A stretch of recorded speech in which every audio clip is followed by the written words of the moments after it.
안녕하세요. 동원낚시꾼 물가에선 나무입니다. 지금은 오후 5시가 되고 있고요.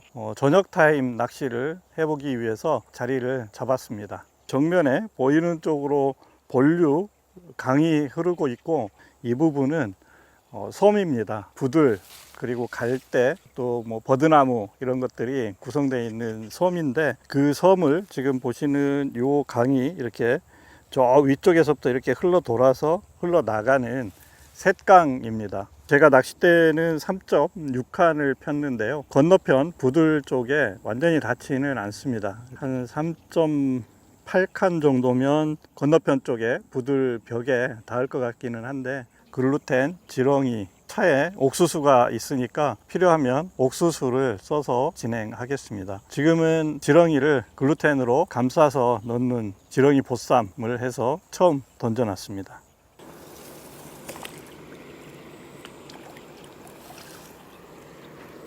미끼는 지렁이 꼬리 쪽 반토막을 먼저 끼우고 글루텐으로 감싸서 하는 글루텐 보쌈입니다. 바늘 귀 쪽만 잘 감싸면 되고요. 글루텐이 하는 역할은 집어제 역할을 합니다. 글루텐 가끔 미끼로도 쓰고 집어제로도 쓰고 그러려고 그냥 한 가지로 쓰고 있습니다. 집어제 따로 만들지 않고요.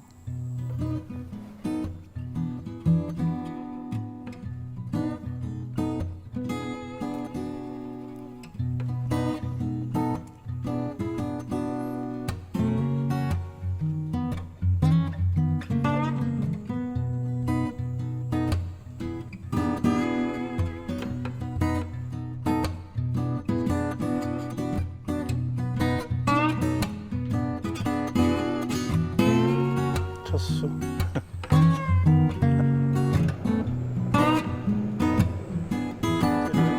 멀리 가지고 가.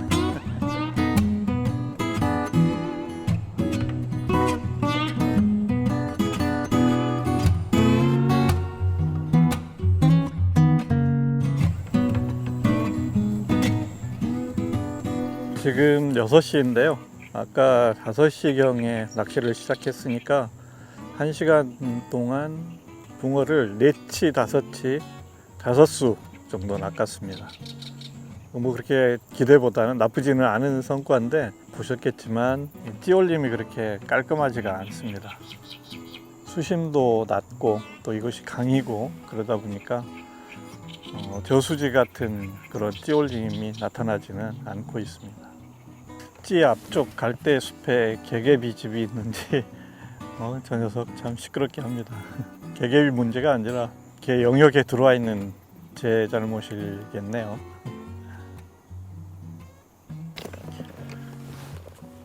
아주 근소하게 딱 올라와 있습니다.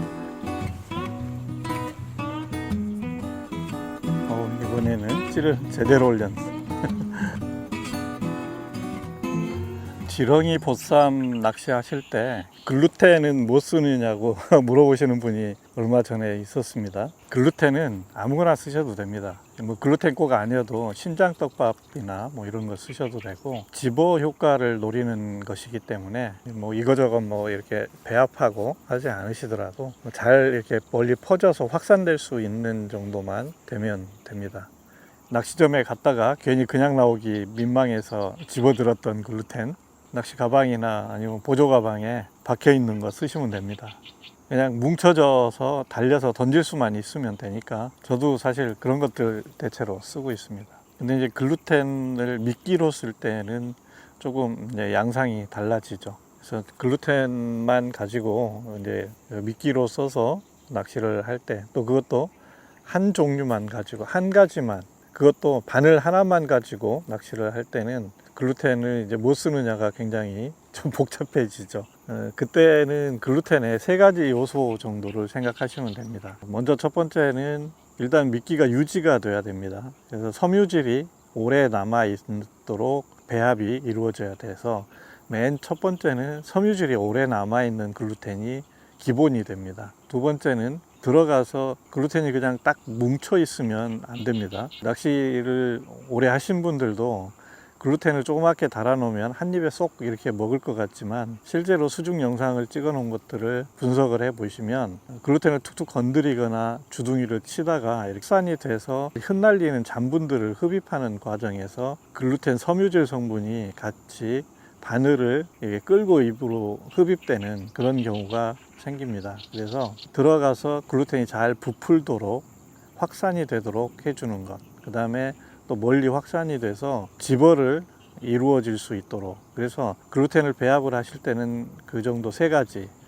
글루텐이 유지되는 것, 그 다음에 들어가서 부푸는 것, 세 번째 확산되는 성분, 요 세 가지 정도가 잘 이루어질 수 있도록 글루텐을 배합을 하시면 되는 겁니다.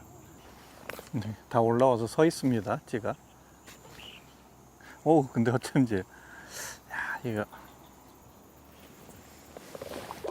네, 올라와서 옆으로 이동합니다.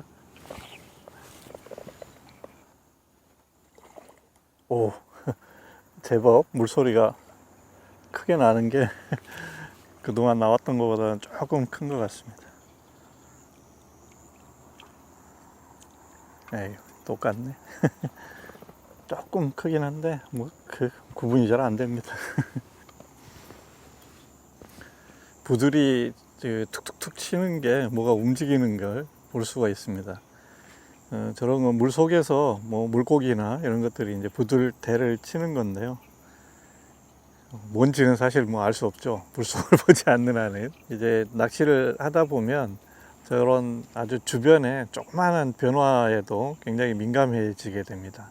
찌에 미동도 없을 때, 이럴 때는 저런 이제 신호들을 포착을 해서 물고기들이 움직이고 있구나 해서 이제 집중할 때와 좀 쉴 때를 분간해서 낚시를 할 수가 있습니다. 뭐 갈대밭이나 이런 곳들을 보면 붕어들이 들어오면 갈대나 부들 같은 것들이 저렇게 움직이는 것들을 볼 수가 있습니다. 앞에 한 3번 정도 입질은 찌가 다 올라와서 서 있는 상태의 입질이었습니다. 초반에는 찌가 불쑥 올라오거나 아니면 쭉 끌고 들어가거나 이런 형태로 입질이 나타났었는데 제가 부력을 계속 조절을 했습니다. 여기서 낚시하기 전에 이 360칸을 쓴 게 물이 흐르는 곳이어서 부력을 좀 무겁게 해서 썼었는데요. 그러다 보니까 이제 그런 총알 입질이 나타나서 부력을 대체로 조금씩 올려가는 형태로 조절을 했습니다. 그래서 이제 보통은 이렇게 조절할 때 오링이라고 하죠. 미세하게 조절할 수 있는 링을 추가를 해서 조절을 합니다. 그 얘기는 결국은 전체 채비의 침력을 조절을 하는 거죠. 근데 저 같은 경우는 침력이 아니라 제가 사용하는 찌가 부력을 조절할 수 있는 찌다 보니까 저는 부력을 조절을 해서 찌의 특성에 맞게 채비를 변화를 시키고 있습니다. 그래서 지금도 금방도 찌 올라오는 게 아마 보셨을 텐데 굉장히 부드럽고 느긋하게 이렇게 이제 올라올 수 있도록 부력 조절이 된 것 같습니다. 저는 대체로 이런 재미로 낚시를 합니다. 제가 쓰는 채비를 가변 채비라고 부르고 있다고 말씀을 드렸는데 채비의 침력을 조절할 수도 있고요. 부력을 조절할 수도 있어서 또 나눔 봉돌과 본 봉돌의 간격을 조절을 하거나 해서 찌오름의 형태들을 조금씩 조절해 보는 그런 재미로 낚시를 합니다. 이제 그게 재밌어지려면 입질이 자주 와야 재미가 있습니다. 한방터 뭐 큰 붕어를 낚을 수 있는 것보다 작은 붕어라도 좀 자주 나오는 곳들을 선호하고 그런 곳들을 많이 찾아다니는 이유가 그렇습니다. 제가 이 적정 부력 지점을 찾은 과정을 보면 아까 초반에 막 총알처럼 올라오고 쑥 들어가고 하던 것을 조절을 해서 부력을 좀 조금씩 키우다 보니까 찌는 다 올라오는데 허챔질이 나는 그 상황이 됐습니다. 그래서 몇 번 허챔질이 계속 났었고요. 그래서 그 지점에서 다시 찌의 부력을 조금 줄여서 약간 그러니까 채비를 무겁게 한 거죠. 그렇게 해서 지금 이 지점에 현재 와 있습니다. 여기서도 또 낚시를 하면서 조금씩 조절을 해야 될 수도 있는데 지금은 어찌 보면 지금 요 낚시터 오늘 하면서 가장 적절한 위치에 가까이 와 있는 것 같습니다. 찌 놀림도 부드럽고요. 예, 올라올 때도 잘 올라와 주고, 그리고 그 허챔질도 그렇게 많지 않고, 이제 그 지점이 가장 이상적인 찌맞춤 지점이죠.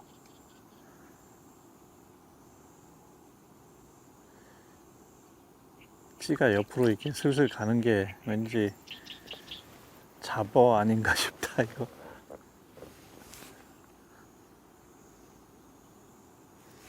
이제 저녁 시간으로 가면서 지렁이를 쓰면 잡어가 덤빌 가능성이 높습니다. 지금 찌 놀림이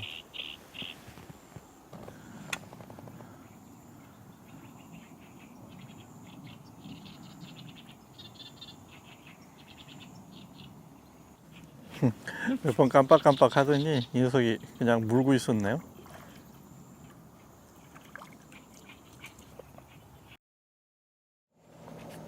지금 7시 20분입니다. 제가 찌부를 달았습니다. 밤샘을 하지는 않고 초저녁까지 한번 밤낚시를 해볼 계획인데요. 밤낚시는 이 잔잔한 수면에서 아주 작은 찌의 움직임 하나까지도 다 포착이 되는 그런 즐거움이 있죠. 그 아주 작은 움직임을 보면서 그 다음 어떻게 전개될지, 또 물속에서는 어떤 상황일지 이런 걸 상상해 보는 재미가 아주 큽니다. 낮에는 주변에 바람이나 아니면 물결 이런 것들 때문에 그런 미세한 움직임이 잘 포착이 안 되는데, 밤에는 그 하나하나가 다 포착이 돼서 다른 즐거움을 주죠. 아마 이제 영상으로 보시는 분들은 주변 풍경이나 이런 것들이 보이지 않으니까 재미가 좀 덜할 텐데요. 실제 현장에서 낚시하는 낚시꾼들에게 밤낚시는 굉장히 매력적인 낚시죠. 오늘 아무튼 밤에 찌올림 한번 몇 번만이라도 볼 수 있기를 바라면서 모기를 잘 쫓아가면서 한번 해보겠습니다. 가급적 저 건너편 부들 쪽으로 붙이려고 3.6칸 제가 갖고 있는 가장 긴 낚싯대를 쓰고 있는데요. 집어낚시는 자주 낚싯대를 들었다 놨다 하게 되는데, 그때 사용할 수 있는 한계 칸수가 제 개인적으로는 3.6칸이라고 생각을 합니다. 3.6칸도 사실 자주 들었다 놨다 하기에는 사실 조금 무리가 갑니다. 근데 이제 요거 이상이 되면 사실 떡밥 낚시에 사용하는 건 뭐 불가능하지는 않겠지만 부적절하다고 볼 수 있습니다. 양어장 같은 경우는 가장 많이 사용하는 게 3.2칸이죠. 근데 뭐 노지야 그런 제한이 없으니까 자기 마음대로 사용을 한다고 했을 때 떡밥 집어낚시에는 3.6칸 정도가 한계 칸수이고, 더 이상 되면 팔에 무리를 줄 수 있는 상황이 되지 않을까 싶습니다. 더군다나 이제 이걸 쌍포 2대를 운영을 하면 더 그렇죠. 제가 이제 그런 생각 때문에 제가 가지고 다니는 낚싯대가 1.6칸, 2.0, 2.4, 2.8, 3.2, 3.6까지 6대를 가지고 다닙니다. 뭐 이제 지금 영상 보시는 분 중에서 처음 낚시를 시작하는데 몇 칸을 준비를 하는 게 좋을까라는 만약 생각이 있다면, 이런 자연재 낚시를 하려고 하다 보면 조금 다양한 칸수를 갖고 있는 게 좋습니다. 가장 기본적인 것은 2.4, 2.8, 3.2 이 정도 갖고 계시는 게 좋고, 여기다 한 대를 더 추가한다면 2.0을 추가를 하시고, 여기다가 2대를 더 추가한다면 1.6과 3.6까지를 추가를 해 놓으시면 어지간한 환경에서는 낚시를 하실 수 있습니다. 뭐 다대편성 대물 낚시는 불가능하죠. 편하게 즐기는 낚시를 하는 데는 그 정도 낚싯대면 뭐 충분합니다. 그리고 3.6칸까지는 받침대도 그 3절 받침대면 됩니다. 저도 지금 3절 받침대를 쓰고 있는데요. 2대를 펴게 되면 3절 받침대 2개를 구매를 하시면 됩니다. 그러면 1.6칸 같이 짧은 데는 어떡하나, 3절 받침대 끝에 그 받침대 주걱이 한 절이 접어지게 되어 있습니다. 그래서 2절로 쓸 수 있기 때문에 3절 받침대 2개만 사시면 낚싯대 2대 운영하는데 전혀 지장이 없습니다. 네, 찌 올라옵니다. 아이고, 걸렸다 빠졌다. 최근에 노지 낚시는 그 다대편성 하셔서 낚시하시는 분들이 굉장히 많죠. 이게 저처럼 낚시하는 사람을 보고 제 친구들이 많이 놀립니다. 잔챙이 낚시꾼이라고. 그 친구들이 대부분 대물낚시, 그러니까 큰 붕어 낚는 낚시들 계속 하고 있는 친구들입니다. 저도 근데 뭐 사실은 다대편성해서 하는 낚시들도 한동안 경험을 했습니다. 제가 다대편성 대물낚시를 5년 정도 했을까요? 뭐가 너무 짐이 많고 그래서 그냥 좀 가볍게 하는 낚시 하는 게 좋겠다 싶어서 이런 낚시를 하고 있습니다. 그랬더니 이제 친구들이 잔챙이라고 놀리는데 특히 저 끝보기 요즘 같이 많이 하는 백자라는 친구는 이제 잔챙이라고 부르는 것도 귀찮아서 챙이라고 그럽니다. 챙이야 그랬습니다. 저랑 나이도 동갑이고 저는 잔챙이라도 잡는데 걔는 뭐 2박 3일씩 빵치고 뭐 그러면서 왜 그러나 모르겠습니다.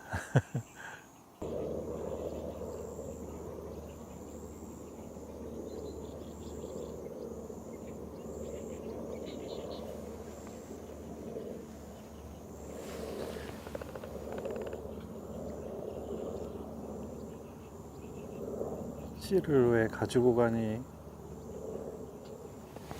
동작에 나오면 안 되는데.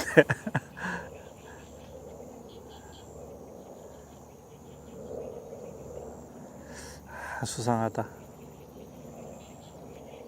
수상해. 쑥 가지고 왔는데 지금. 아이고.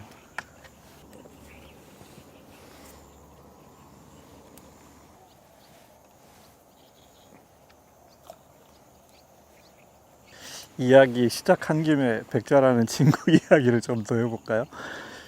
싫어할래나? 제가 지금 그 갈대밭 사이에 있어서 모기가 굉장히 많습니다. 여기 지금 그걸 피하기 위해서 기피제를 쓰고 있는데 그 기피제가 요 모스키토 밀크라는 기피제를 쓰고 있습니다. 이게 굉장히 오래된 그 모기 기피제인데 여기 보시면 모스키토라는 로고가 있는데 그 디자인한 게 그 백자라는 친구입니다. 옛날 광고 대행사에서 디자이너로 일을 했었는데요. 그래서 요 모스키토라는 요 로고 디자인을 했다는 사실을 전 옛날에는 몰랐는데 최근에 알았습니다. 그래서 그 자기가 20년이 넘도록 이렇게 가는 로고 디자인을 했으니 얼마나 훌륭한 디자인을 했냐고 뭐 또 그렇게 너스레를 떨길래 제가 모스키토는 품질은 다 좋은데 로고가 촌스럽다고 그랬더니 또 주변 분들이 그거 맞는 것 같다 그러고 그랬던 적이 있는데 또 이렇게 나이 들어가면서 뭐 서로 장난도 하고 할 수 있는 친구가 있다는 게 굉장히 좋은 거죠. 늘 고맙게 생각하고 있습니다. 낚시터 가면 맛있는 것도 많이 해주고 그렇습니다. 이런 훈훈한 마무리 썩 좋지 않은데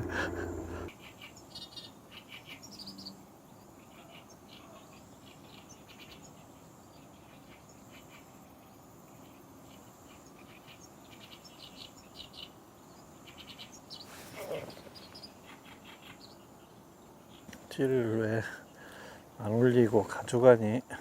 넌 입질 빵점.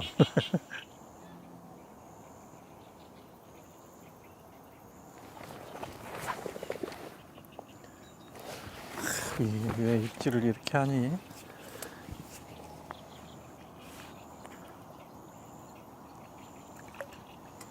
계속 꼼지락꼼지락 하다가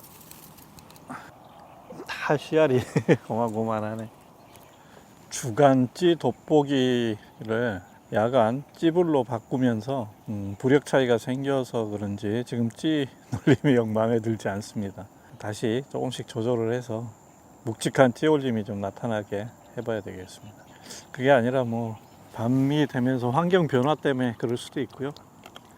뭐 하여튼 하는 대로 최선을 다 해보는 거죠. 지금 넣기 전에 부력을 조금 줄였습니다.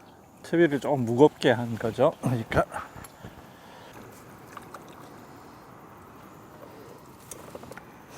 찌올림을 찍지 못하고 나온 붕어입니다. 지금 밤 9시입니다. 제가 이곳에 5시부터 낚시를 시작했으니까 한 4시간 정도 낚시를 했습니다. 5시 시작해서는 입질이 없었고 한 30분쯤 지나서 5시 반부터 입질을 해서 7시 반 거의 8시까지 정도는 입질이 있었습니다. 근데 8시 지나고 어두워지면서부터는 오히려 입질이 좀 뜸해지고 또 입질도 깔끔하게 되지도 않고 지금 그런 상황이 1시간 정도 이어지고 있습니다. 실질적으로 1시간 정도는 거의 입질이 없다시피 하고 있어서 지금 또 모기도 굉장히 극성이고 제가 선풍기를 켜놔서 뭐 쫓으면서 하면 모기한테 지금 현재 물리지는 않는데 더 이 뭐 낚시하기가 지금 여의치 않은 상황입니다. 지금 현재 또 입질도 없는 상황이고 이런 수로들이 밤 낚시가 그렇게 썩 잘 되는 그런 낚시터들은 아니니까 오늘 낚시는 여기서 끝내도록 하겠습니다. 아주 작은 붕어들 마리수는 꽤 많은 마리수가 나오기는 했었는데 4치, 5치, 가장 큰 게 6치 정도 됐습니다. 그래도 저는 짧은 시간 마리수 붕어들 만나면서 즐거운 시간 보냈습니다. 오늘 낚시 여기서 끝내겠습니다. 시청해 주셔서 대단히 고맙습니다. 붕어낚시꾼 물가에선 나무였습니다.